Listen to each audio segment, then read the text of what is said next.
Il y a trop de manipulation de chiffres dans vos différents documents. Et ça se traduit aujourd'hui par une situation qui fait que, sur l'exercice 2017, nous avons accusé un gap de 161 milliards sur les recettes fiscales. Vous ne le démentirez jamais.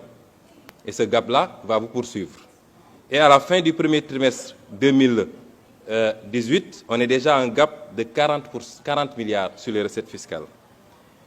Ensuite, nous avons, et nous l'avons démontré, puisque personnellement j'ai saisi le FMI et je vous en ai fait ampliation, que sur les années passées, vous avez fait un dépassement de l'ordre de 216 milliards sur les ressources extérieures.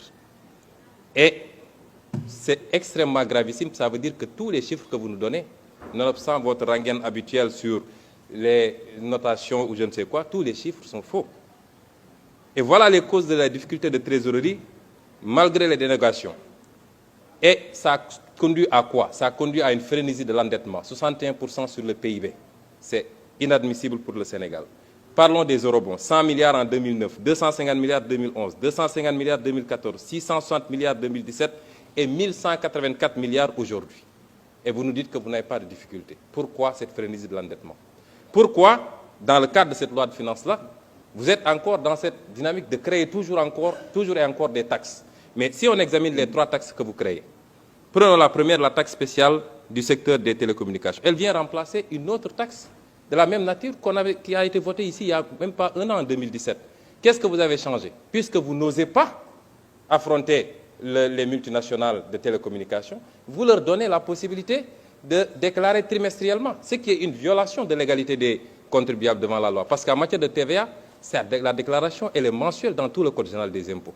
Vous avez reculé parce que les entreprises de télécom avaient dit qu'ils ne paieront pas. Et vous devez assumer d'avoir annulé la taxe sur les appels entrants. 50 milliards de recettes abandonnées par le président Macky Sall pour respecter une promesse de campagne faite au patronat, particulièrement le patronat français.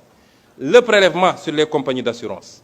Mais vous mettez une taxe de 1% qui va être encore supportée par le consommateur, alors que vous n'osez pas taxer les forts profits des compagnies d'assurance et les distributions qui sont faites. C'est là où se trouve l'enjeu. Mais vous êtes toujours en train de faire peser la charge sur les mêmes, c'est-à-dire le pauvre contribuable. Enfin, les prélèvements sur les opérations de consignation. Monsieur le ministre, nous savons que ce prélèvement est taillé sur mesure pour la société de droit suisse qui s'appelle Adax Énergie, qui fait l'objet aujourd'hui d'un redressement de 100 milliards fraude fiscale sur ces opérations-là. Et nous suivons de très près l'arbitrage qui est sur votre table, parce que nous savons que cette loi, elle est taillée sur mesure pour cette société. Et voilà que le président Macky Sall, sortant de son sommeil de Lyon, décore cette même société de l'ordre national du Lion. Les multinationales viennent ici, elles fraudent, elles grugent le fisc, mais on les décore après de l'ordre national du Lion. C'est très bien fait, et puis on avance. Et comme d'habitude, parce que ce qu'on ne dit pas assez, c'est que cette société est impliquée dans le scandale de la SAR avec les 8 navires qui ont été commandés sans passer par le conseil d'administration. 400 milliards, vous êtes très informés de ce dossier.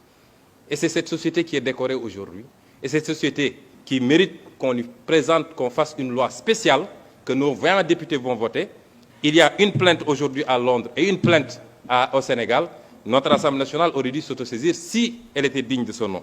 Et je sais très bien que le président de notre haute auguste Assemblée connaît bien cette société, presque propriétaire de Oryx, dont il a été lui-même actionnaire, même s'il se défend d'avoir cédé ses actions depuis 2006.